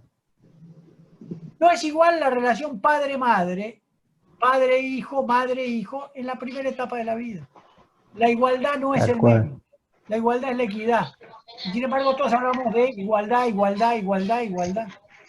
Nosotros no podemos hablar de estado puerperal de una persona que, no sé, de un hijo de un matrimonio de dos personas de sexo masculino. No hay estado puerperal. Entonces, la ley se refiere al estado puerperal, necesariamente en la aplicación de la ley se provoca la diferencia. No se lo puedo aplicar al hombre, por más que lo escriban como madre o por más que lo escriban como lo que sea. Claro. Porque no es algo, es una falta de respeto a esa persona. Cuando fue lo del matrimonio igualitario, en el Senado, yo dije, la igualdad significa una falta de respeto para aquellos que requieren que se les reconozcan sus diferencias. Y reconocimiento de las diferencias es proveer aquello que es propio de esas características. Por supuesto que desde un punto de vista político lo que importaba es que saliese eso como un primer avance. Como un primer avance. Ahora, ya pasaron bastantes años como para que evolucionemos y empecemos a decir, dar a cada uno lo que a cada uno le corresponde. En esto se han basado los jueces de familia en la situación actual. Han aplicado el principio de equidad. Pero ojo, la Argentina tiene un gran desarrollo del derecho, como decía hoy. Y parte del desarrollo es porque nosotros hemos vivido en crisis. En el siglo XX, en la Argentina se dictaron 108 leyes de emergencia. Y el 80% del siglo XXI estuvimos bajo la vigencia de una ley de emergencia. Eran otras emergencias, eran emergencias económicas, financieras, cambiarias, pero eran emergencias. Y ante eso, los jueces supieron resolver. En el diciembre del año 2001, con $1 se compraba $1. Regía la ley de convertibilidad. Un mes después, seguía rigiendo la ley de convertibilidad. Pero ya para comprar $1 había que poner 4 pesos. Y además $1 tenía un poder adquisitivo mucho mayor que $1. Los jueces, aplicando el principio de equidad, dijeron esfuerzo compartido y le buscaron solución. En estas contingencias, los juristas argentinos son los mejor preparados para afrontarlas. Y de hecho, en este congreso que mencionaba la doctora Puentes, asistieron juristas de Francia, de Italia, de Austria, de Estados Unidos, porque les interesaba ser partícipes de este congreso. Lo hicieron como expositores, pero también estuvieron participando como asistentes a las conferencias de todos los demás. ¿Alguna otra pregunta, Florencia? Sí, el doctor Murad acá estaba que quería preguntar. Florencia me parece que se cayó de internet. Doctor Murad. Sí, Mascotena. Yo ya he visto que a lo largo de la exposición del doctor ya ha sido contestada, pero con holgura, lo que iba a preguntar. Te mandé un chat diciendo que didáctica, 10 puntos, y felicito a ustedes por la organización. Acá está, bárbaro. Al doctor. Muy bueno. Muchísimas, muchas gracias. La realidad es que estos son los premios que uno quiere recibir. Esta es la realidad, que poder tener estos diálogos, estas charlas. Se lo merece, doctor. Doctora, como docente aprecio. Doctor Sánchez estaba ahí pidiendo la mano. Exacto, Gustavo Sánchez, el doctor Gustavo Sánchez de Quilmes, también. Gracias. Buenas tardes. Bueno, en principio, gracias por la exposición. Quería hacer una consulta. Los informes que se piden a ANSES y a FIP respecto de los ingresos de los alimentantes, antiguamente se pedían de forma directa. Después hubo una presentación que plantearon el habeas data y que a raíz de eso solamente se responden a través de oficio. El problema es, ¿no debería ceder el habeas data ante el interés superior del niño, que es el beneficiario de la cuota alimentaria, y ante la sola presentación del abogado acreditando su situación de ser patrocinante de la parte actora, digamos, debería entregar el informe prácticamente en mano? Porque las respuestas demoran entre 2 y 3 meses, y eso, en un juicio de alimentos, el tiempo solo. Entonces, razón del ANSES, vamos, lo pedimos y nos imprimen el informe. Es más, le corto la orejita donde sale la máquina para no quedar pegada el empleado de turno. ¿Tá? Entonces, ¿no debería ser, ante la simple presentación del oficio, la entrega en mano del informe, siendo que lo sacan de la computadora directamente? Digo, por una preeminencia de valores entre interés superior del niño y de haber data. Sí. Hay algunas cuestiones del derecho donde entran en confrontación intereses de el mismo grado de jerarquía. Y ahí es donde los intérpretes del derecho tienen la mayor dificultad de todas. Cuando hay intereses protegidos de la misma jerarquía, necesariamente el Estado tiene que tomar una decisión de política reglamentaria. Y es una decisión que le corresponde tomar al Estado. Es decir, está fuera del alcance. Como opinión personal, le puedo decir que estoy de acuerdo con usted en la medida que esto vaya acompañado de un fuerte sistema sancionatorio. ¿Por qué? Porque el sistema del informe directo ha sido motivo de usos que desviaban su objetivo. Entonces, si el sistema jurídico no prevé una sanción ejemplificadora para quienes provocan que no se puedan disfrutar de los beneficios del dinamismo, el derecho fracasa. En la Argentina no funciona el sistema sancionatorio. No funciona. En la Argentina nadie se consideraba delincuente por dar cheques sin fondos. Y en otros países el que daba cheques sin fondos salía del mercado jurídico. Lo mismo ocurre con otro tipo de sanciones. No tenemos un buen sistema sancionatorio y la consecuencia indirecta es esta. La consecuencia indirecta es que se presta a decir, mire, yo tengo derecho a la protección de mis datos. A mí no me cabe duda. Ahora, tampoco puede ser que un abogado vaya y obtenga información que la utilice con otra finalidad que no se expresa y que rompa el secreto de la información. Pero creo que sí, creo que lo que hay que buscar es la solución para que eso sea así. Y desde mi punto de vista, la solución está en el sistema sancionatorio. Respecto de una pregunta anterior que se refería a las resoluciones inaudita parte, yo les dije, hay que prestar mucha atención en algo que es sumamente difícil. Y me gustaría que lo analicemos entre todos. Una parte inicia una acción, realiza un relato de los hechos, invoca el derecho, ofrece la prueba. No está en juego el orden público. Hasta tanto otra parte legitimada no responda. ¿Ya terminó para la reunión? Eso es prueba. Solamente si la otra parte responde negando estos dichos, esta segunda prueba, que es la negativa, provoca una neutralización de la primera afirmación. Si yo me presento en un proceso afirmando algo y lo que yo digo no afecta el orden público y la otra parte se presenta y no niega, o no se presenta, o se presenta y consiente, lo que yo dije fue prueba y quedó acreditado.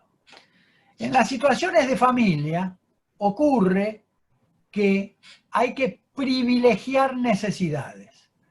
A un juez le presentan una petición y todavía no ha podido escuchar a la otra parte. Va a ser su sabiduría y su experiencia la que le permita determinar con cierta cercanía de acierto si eso que dice ahí es algo de tal imperiosidad que hace necesario dictar alguna resolución antes de que la otra parte pueda oponerse. No sé si con eso le contesto. Ahí están haciendo otra, Gustavo Sánchez quiere hacer otra pregunta, respecto a lo mismo, supongo. Sí, adelante. Gracias, sí, si tuviéramos una audiencia sería casi una repregunta. Respecto del informe que planteaba antes y la reserva de habeas data en confrontación con el interés superior del niño, más allá de tratarse de dos garantías constitucionales, atendiendo a que una de las partes tiene vulnerabilidad y que supone que el derecho debe proteger a la parte más vulnerable, ¿no podría primar en ese caso para que salga la orden judicial, digamos, en el oficio, ordenando, digamos, la constatación inmediata, digamos, que uno vaya con el oficio, pero que contra entrega del oficio sellado se lleve la respuesta, ordenándolo en función de la primacía del interés superior del niño por sobre el habeas data, por la vulnerabilidad de la persona que está protegiendo? Gracias. A ver, los jueces en sus resoluciones pueden abreviar los plazos en casos como los que usted plantea. Ahora, el hecho de que la persona vaya y se lleve la respuesta muchas veces depende de la posibilidad operativa del ente que deba responder. Es decir, no todos los entes están en condiciones de dar respuestas inmediatas a reclamos de ese tipo.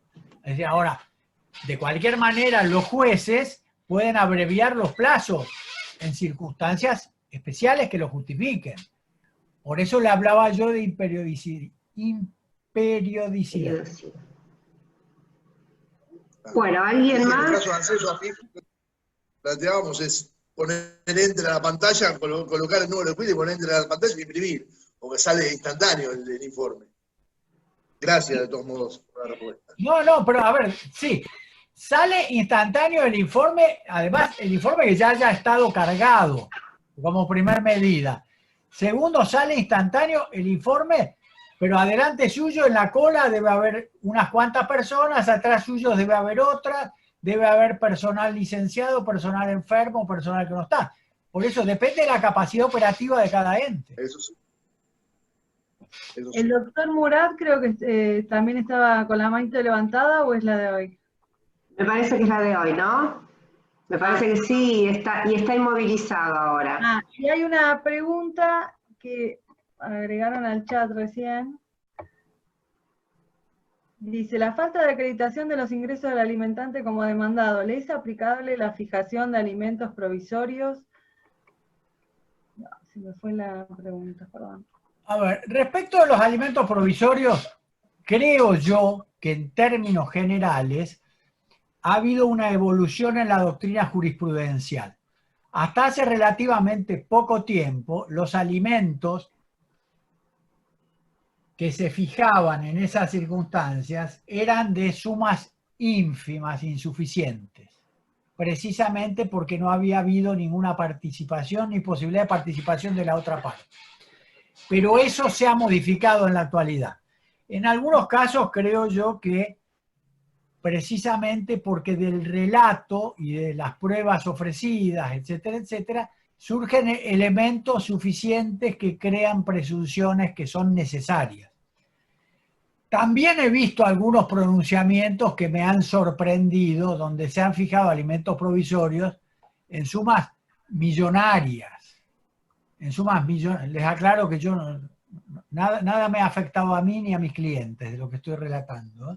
Pero en sumas que no justificaban que se establecieran respecto de personas que no habían podido ejercer ninguna defensa.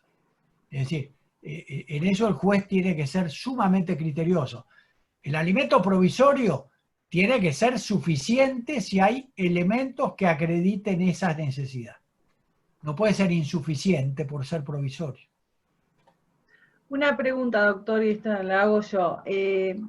¿Qué reflexión le merece que, por ejemplo, ante una primera audiencia de alimentos donde asiste el demandado, sin patrocinio letrado, directamente homologuen un convenio donde le embargan el 35% del sueldo pero, o sea, se entera cuando va a cobrar al mes siguiente. Estamos hablando de por ahí de una persona, digamos, con un sueldo muy bajo, pero empleado municipal, donde sabían, y del otro lado, la parte actora estaba, sí, asesorada por la Defensoría Pública. Lo que ocurre es que la persona que asistió a la audiencia en esas condiciones no lo hizo de la manera suficiente según lo que establece la ley.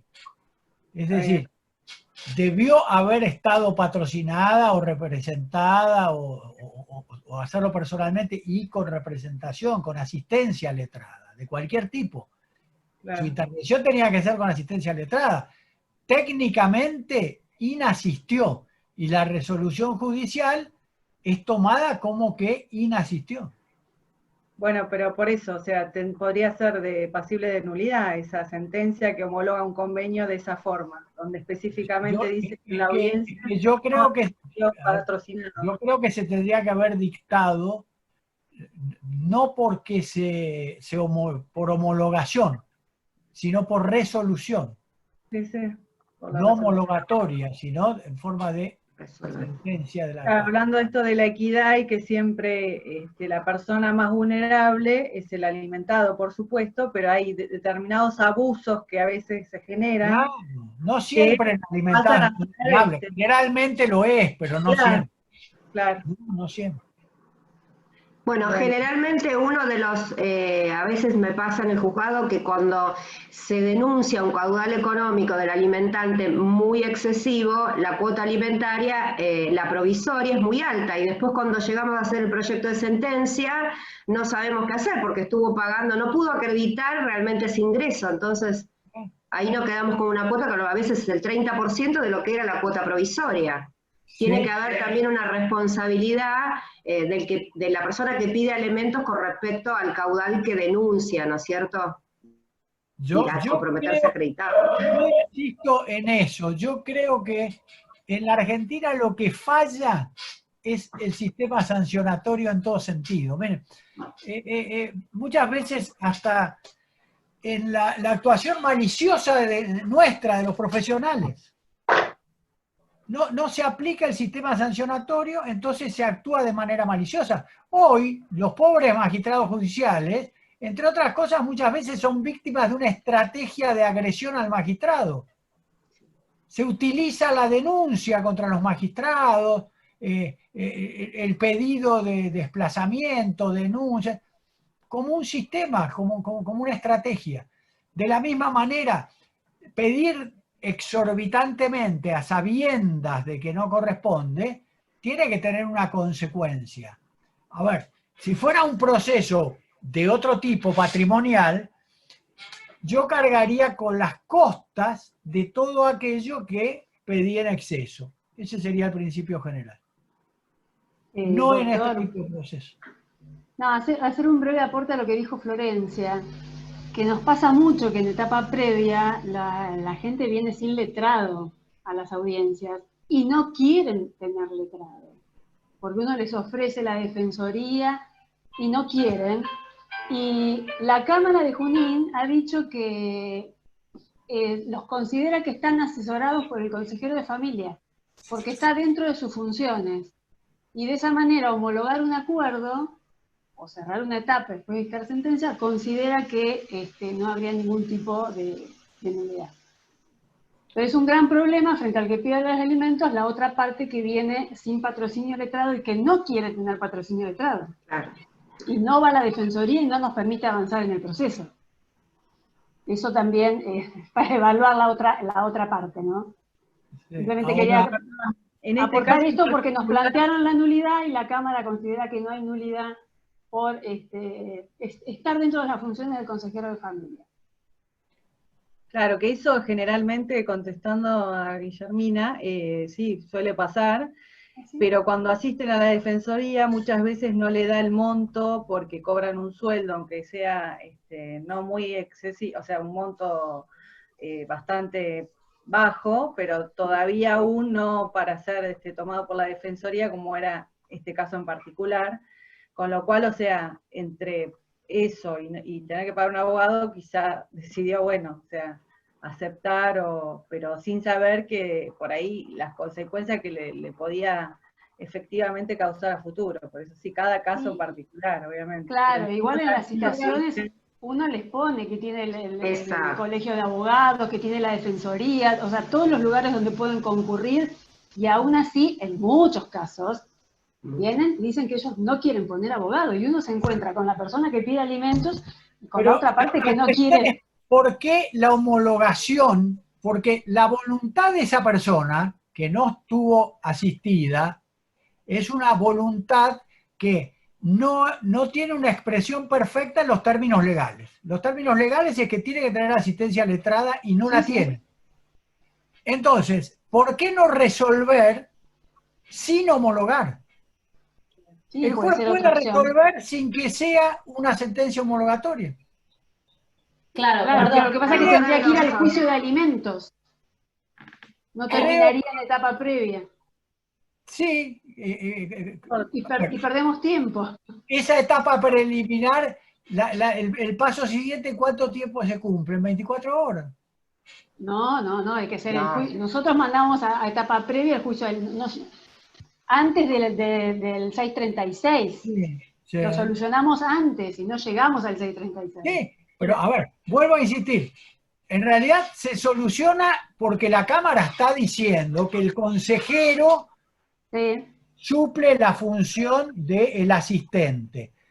El asistente es parcial, el consejero es imparcial. No, el consejero... Sí, bueno, el consejero es imparcial, sí, obviamente. El consejero es imparcial y el asistente es parcial. Bueno, pero le explica las consecuencias de si ofrece pagar tanto, cuánto sería, de qué se trataría, si es el embargo.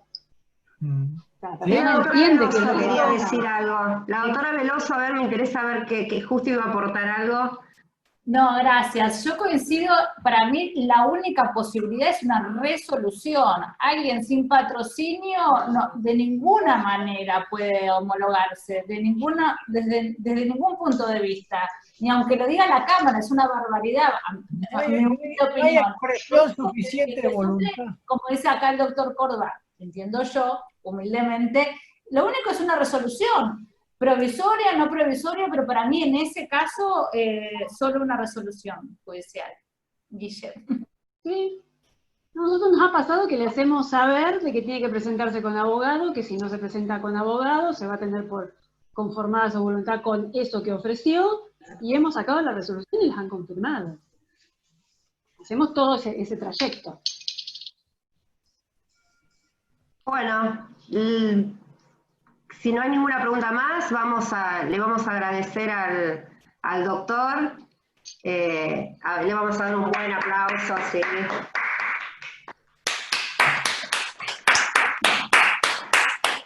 Muchísimas gracias. Bueno, doctor, muchísimas gracias. Y bueno, Flor, quedan comprometidos a una segunda vuelta de algún otro tema, ¿eh? Sí, de algo de sucesiones. No se van sin el compromiso. No, familia, tiene que ser familia. Ah, bueno, familia. Igual no se preocupe, porque yo decía que las reglas procesales son un instrumento del derecho sustancial. Las normas de sucesiones son un instrumento del ejercicio de la solidaridad familiar, así que si hay que buscarle una vuelta, se encuentra. No, yo lo hago compartido generalmente con los otros institutos. Lo hemos hecho el otro día con el doctor Solari, pero lo tengo que proponer a los demás institutos, en realidad civil, la procesal, con todos, ¿no? Con todos juntos. Bueno, muchísimas gracias, doctor. Una pregunta, la charla me preguntaron mucho si se iba a poder ver grabada, porque no podían poner. Sí, queda grabada, sí, en el Zoom, el colegio lo puede compartir. Con nuestros alumnos. Sí. Bueno, sí, después te la paso, Florencia.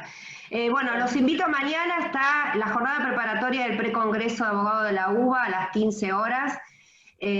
Así que con el doctor Solari, y va a haber 3 disertantes, y después vamos a hacer un paneo sobre los distintos roles, la Cámara, Servicio Local, la Comisión de Abogados del Niño, bueno, cómo está funcionando la figura y que cada uno desde su lugar acá juezas de familia que quiero que participen para decir qué les parece en la práctica la figura, y también a las 15 horas, y también el día sábado tenemos la jornada con el doctor Romano, que está por acá, la familia y los derechos humanos, así que a las 16 horas sí que los esperamos.